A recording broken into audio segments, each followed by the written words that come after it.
The battleground, Western Australia in the 1930s.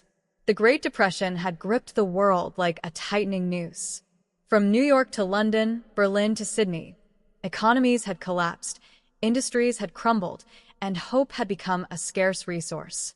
But out in the sunburnt wilderness of Western Australia, a new generation of Australians was trying to rebuild, one patch of wheat, 1 acre of soil at a time. Many of these people weren't farmers by trade. They were veterans of the First World War, men who had faced machine guns in France and returned home expecting gratitude and opportunity. Instead, they were offered barren plots of land, far from the cities, and told to become wheat farmers. It was part of a government scheme, a well-intentioned but poorly planned initiative to turn former soldiers into agricultural pioneers. These men, battle-hardened and proud, accepted the challenge. They rolled up their sleeves, bent their backs, and fought a new war, a war against nature itself. But the land was relentless. The soil was dry and dusty. Rainfall was unpredictable. The sun scorched the earth for weeks on end, only to be followed by cold, biting winds.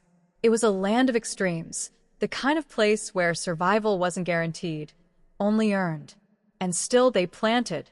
Wheat, mostly. Row after row, field after field, the golden grain that had once symbolized prosperity became their last hope for a decent living. With the world in economic ruin, every bushel counted. They were told wheat would be bought by the government. They were told prices would rise. They were told it was worth the risk. But the reality was different. Prices plummeted. Promised subsidies failed to arrive. And just as the 1932 season came around, just as the wheat began to ripen, came an enemy no one had prepared for. Not drought, not fire, not even locusts. Emus. They came by the thousands.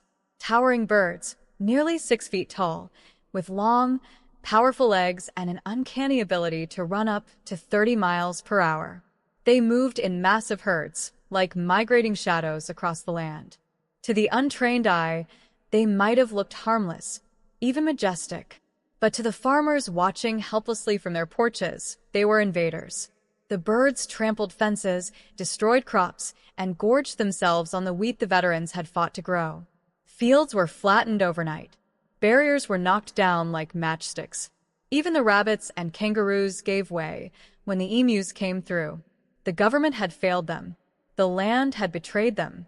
And now, even the animals had turned against them.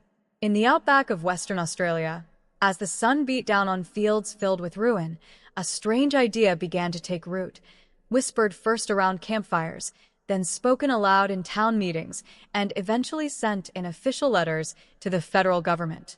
Send the army. Send the guns. We're at war with birds. And soon the government would answer. But what followed wasn't just a battle. It would become one of the most bizarre chapters in military history. The Great Emu War was about to begin.